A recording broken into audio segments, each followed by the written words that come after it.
এই কি করছিস? ছাড় ছাড়, কেউ দেখে ফেলবে তো। দেখুক কে, আমি আমার প্রেমিকাকে চুমু খাচ্ছি, কোনো পর নারীকে তো নয়। হ্যাঁ মাঝা মার খাবে, লোকে খারাপ ভাববে, বলবে ঘরে গিয়ে করতে সব। তুই বড্ড ভীতু। আর হ্যাঁ, এটা না তোমার শাস্তি, বুঝলে? শাস্তি? কিসের শুনে? এই যে প্রতিদিন দেরি করে আসার জন্য। ভারী মিথ্যে কথা। আমার আজকেই দেরি হয়েছে খালি শাড়িটা পরতে গিয়ে, না হলে বাকি দিন আমি ঠিক সময়ে আসি।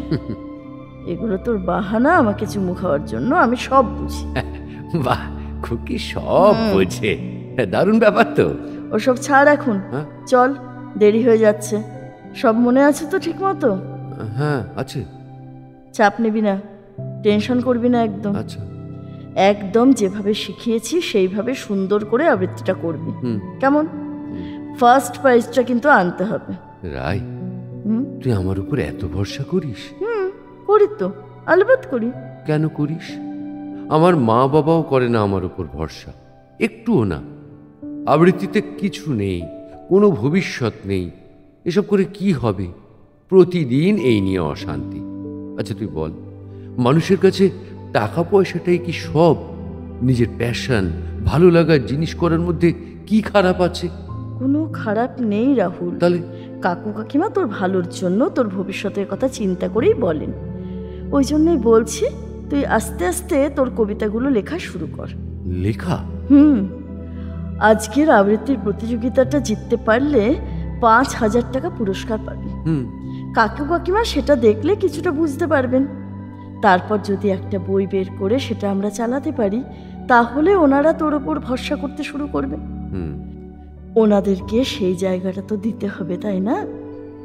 আর বই ছাপানোর জন্য আমি আছি, আমার মামার প্রেসের দোকান, ওই দিকটা আমি সামলে নেব। ঠিক না না রে, তা হয় না। তুই আমার জন্য এতটা করছিস, বড্ড ঋণী হয়ে যাচ্ছি তোর কাছে। চুমু খাওয়ার সময় তো বড় বড় মুখ করে বলছিলি, কি এখন নিজের প্রেমিকার কাছে ঋণী?